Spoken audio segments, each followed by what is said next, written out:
For some of you, the book that I'm feelings of nostalgia, but for others, maybe some feelings of inadequacy. These are MagicEye a sensation when they came out in the 90s, and it's easy to see why. A 2D picture that creates a 3D image if you do a certain thing with your eyeballs? Look, there's a spaceship! That is so cool! Where is it? I found how neat these are, but I do now. So let's talk about it. Stereograms can be designed, but all the ones in this video are for divergent viewing. That means that rather than having your eyes pointed at the image itself, it's tricky because normally the lens in our eyes focuses on the thing our eyes are pointed at. But for these, you need some stereogram books come with help position your eyes. You want to relax your eyes until you see double vision, so 4 dots, and you get 3 dots. Then glance down, and you should see the Cathedral of St. Basil in Moscow. If you still can't see them, there's a trick you can do in Photoshop. Duplicate the image and use the difference blending mode, which highlights where the two images are the same in black. Cross appears. I'll explain how all of this works, but first it helps to understand from a long history of research on visual perception. So our pupils are about 60 millimeters apart. That means each eye gets a slightly different picture projected onto its retina. Camera 1, camera 2. Camera 1, camera 2. The reason we don't have constant double vision from these two different pictures is that the brain immediately combines them into one. And in doing so, it uses the differences in the two pictures to add depth to our visual perception. This is English inventor in the 1830s, Charles Wheatstone. It took scientists a while to realize that having two eyes gives us depth information because it's not the only depth cue that we have, but the world doesn't become completely flat. Wheatstone revealed stereopsis of 3D object, but this was the first stereoscope. David Brewster developed a handheld stereoscope, and a version of it was displayed at the Great Exhibition in London in 1851. Queen Victoria was reportedly delighted by it, and before long it was the dual photos were made with stereo camera. They were used to document all sorts of historical events. Stereo cameras eventually went out of style, the stereoscope. And that same principle but it's not all for amusement. Stereoscopy has also been used for all sorts of aerial imaging applications.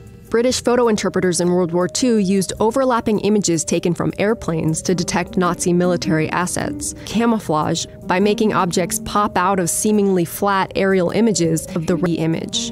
In 1960, a leading vision researcher named Bela Ulez, he started dots and duplicated it, but in the copy, he space with other random dots. If you looked at these images through a stereoscope, or if you've trained your eyes enough to fuse the images by pointing one eye at each one, you'll see the square pop out from the random dots. With this experiment, Ulez showed that the brain could detect depth even without any recognizable objects in the images.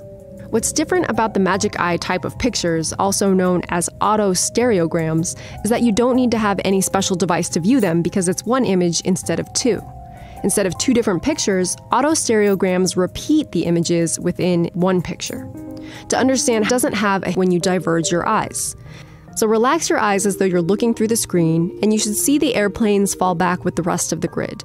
The dinosaurs, which are repeated at slightly closer intervals, should appear in a plane that's nearer to you.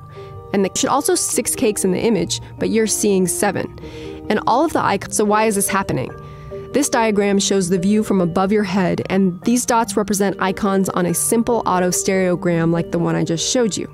When you let your eyes diverge, instead of fixing them on one of the icons, each eye is seeing its own icon. Because your brain is used to turning 2 similar pictures into one, it assumes the 2 icons are actually one icon that's further back and larger, rather than 2 that are closer. This illusion happens across the image, with every pair of repeated icons being wrongly interpreted as one. So you end up with 7. 5 illusory icons plus the edge ones. Closer intervals, like the cakes were in the previous. So it's the interval of repetition that can be manipulated to adjust depth. And if we go from icons to something smaller, you can start to see how you can see that in this stereogram we made using letters instead of icons. If you diverge your eyes, you should see some of these words pop out to reveal a message. You should see 3 of them and then slowly bring your eyes down.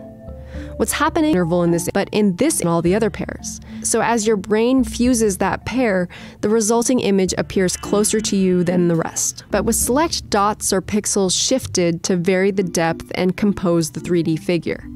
The first random dot autostereograms were made by hand in the 1970s. This one by a Japanese graphic designer shows, and this one by a Swiss painter has overlapping rectangles. But by the 1980s, vision researcher Christopher Tyler and programmer Maureen Clark had come up with an algorithm that could embed more. Using the red dots as a guide, you should see a 3D surface pop out that's much more complicated than a wallpaper or a simple rectangle.